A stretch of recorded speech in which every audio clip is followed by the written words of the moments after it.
What up, students? Today we are starting a new project, and this project is called the ribbon drawing.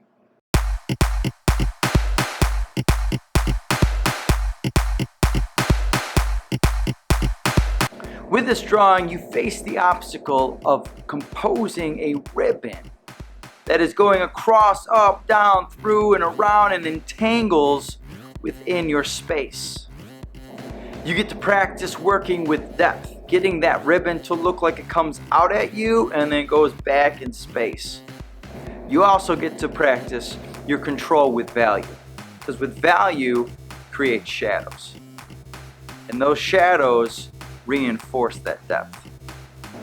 So here we go. Let me show you how to do it. This is an example of the ribbon drawing.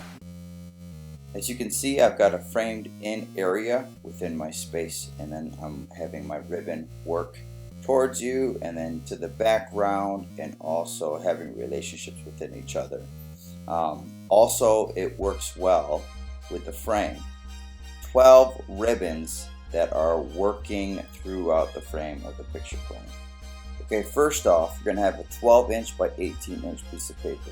You're going to use a ruler, and you're going to line it up to the edge, and on the opposite of the edge of the ruler, you're going to draw on your line. Nice and light. Then erase whatever lines you don't need.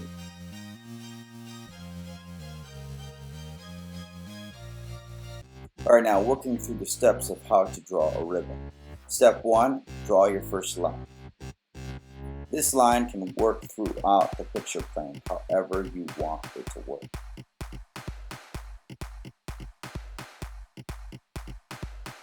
Step 2, now you're going to draw your second line that works beside your first line.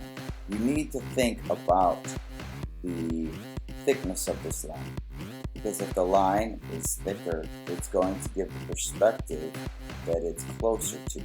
If it's thinner, it's going to look like it's further away. Step 3, now you need to connect any crisscross lines, loops, or ends.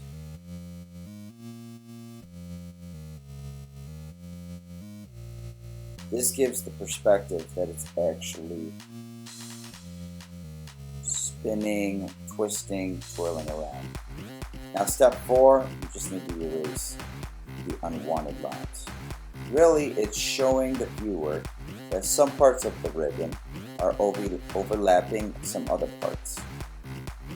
And this really is what gives the illusion that the ribbon is working to the background or to the foreground.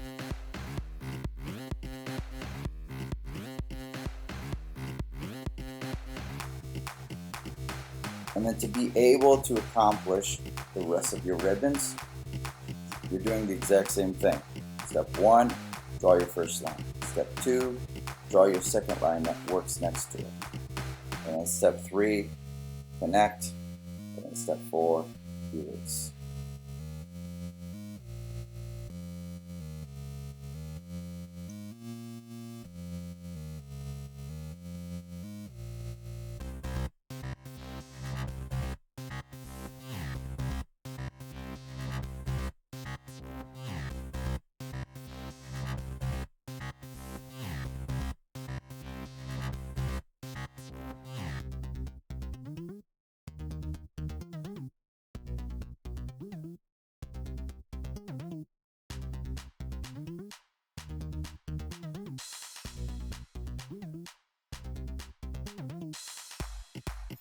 Now, something to think about.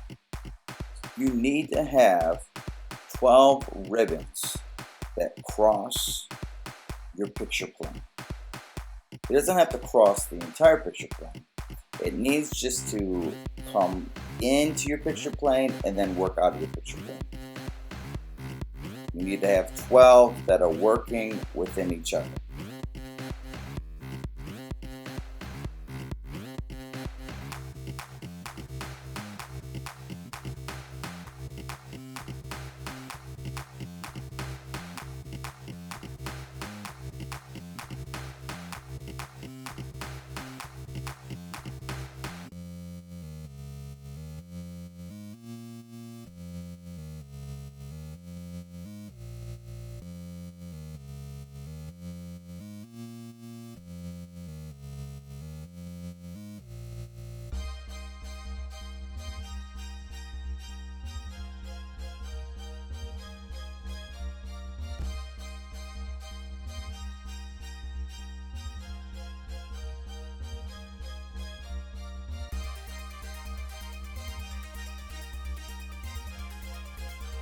Okay, so there's some area here that I'm not too happy with. And that was the 2 loops that I have going on right here. So I fixed it, and I'm going to show you how I fixed it. At any point in time, if there's an area that you're not too fond of, you can switch it up at any point in time. For example, this ribbon here, if I want to create a twist, all I've got to do is be able to configure the lines in the way to where it twists. So I have the 2 lines, the first line crisscross the second line, and then erase the side and fix it up a little bit, make it a little neat. And then erase the line that would be overlapped by the twisted ribbon.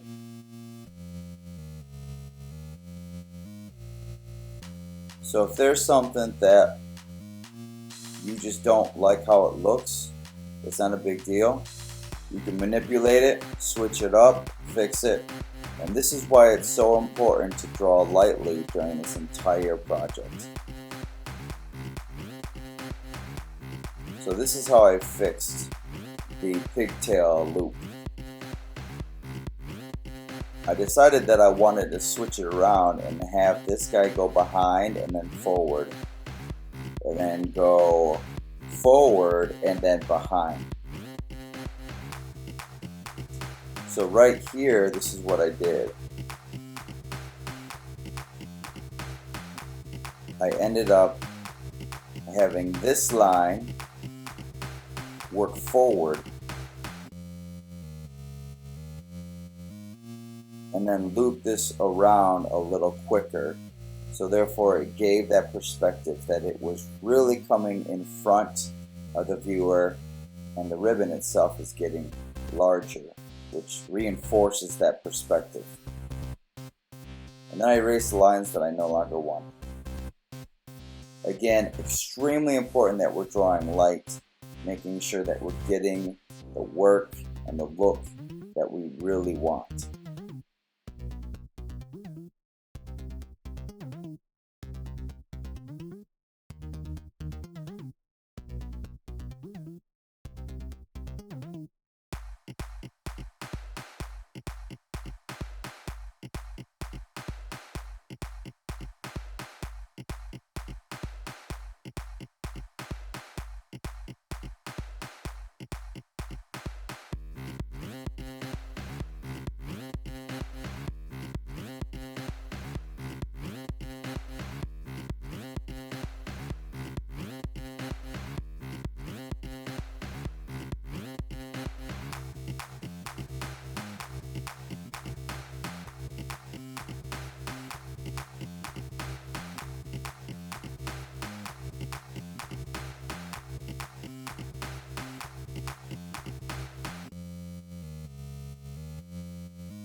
Okay, again, one of the obstacles to this project is having 12 ribbons that work through your picture frame.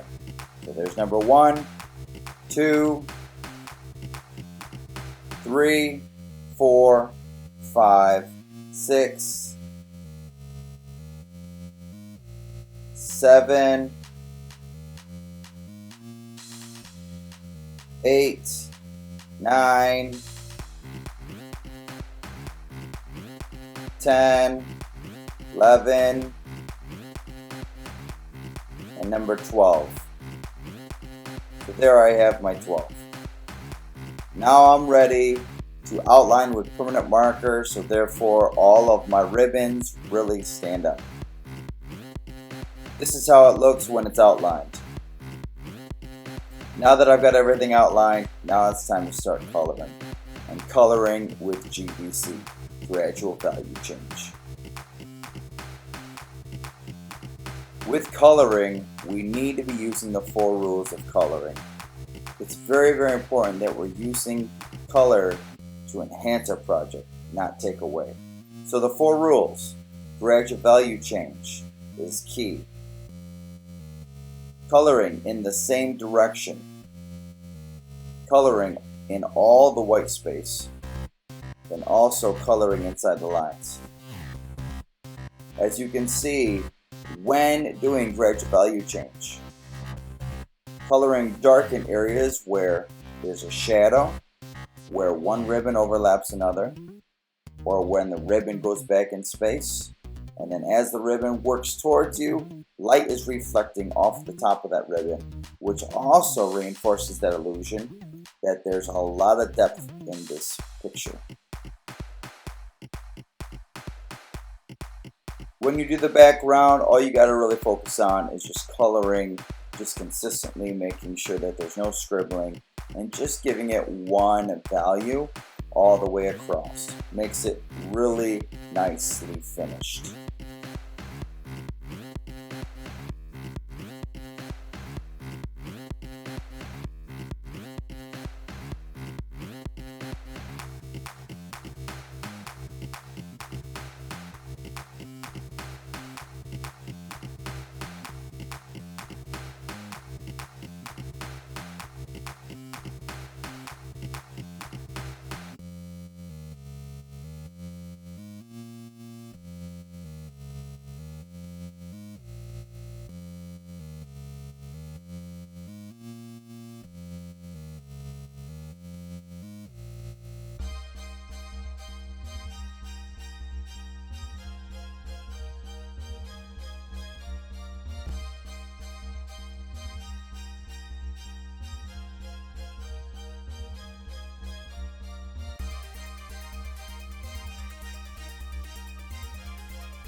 Again, I've got a lot of shadow in here, slowly gets a little lighter here, but then really gives that gradual value change intensity from there to here, which is where the light is reflecting off of that ribbon.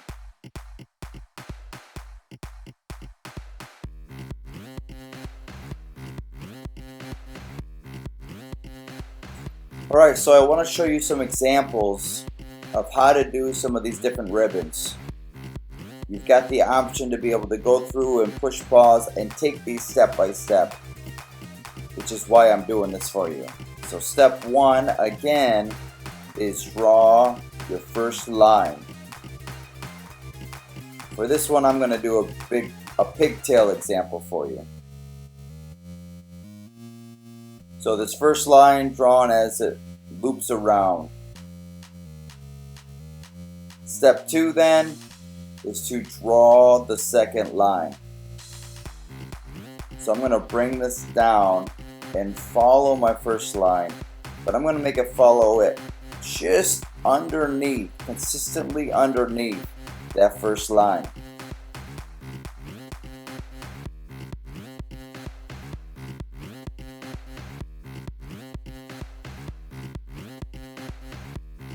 Step 3 then is place in the connecting lines.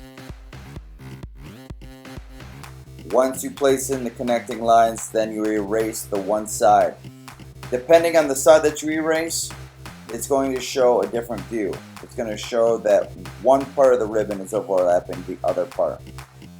So it all depends on the look you're going for.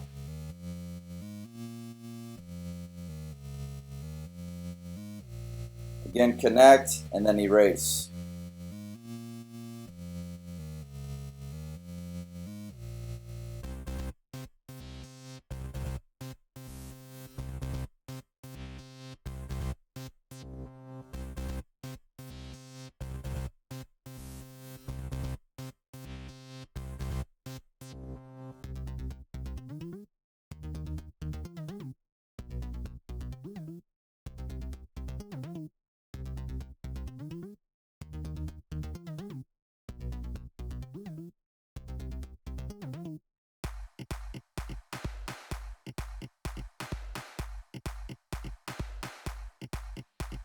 And that's how you do the pigtail ribbon.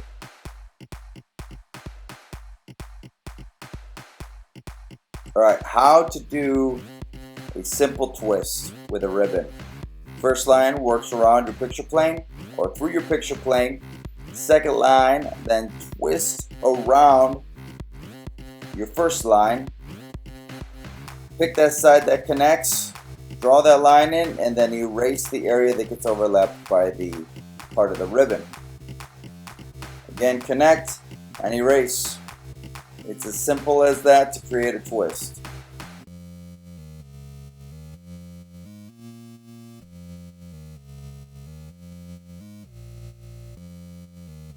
And then we're going to do a big loop around.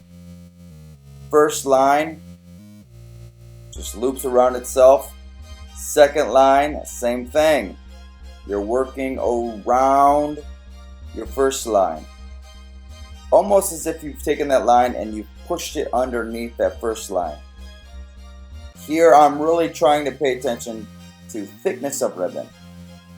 So that top of the ribbon, I want the illusion that it's coming out at you, so therefore I made it thicker there. Connect your line, erase, and then same thing with this side, connect, and then erase.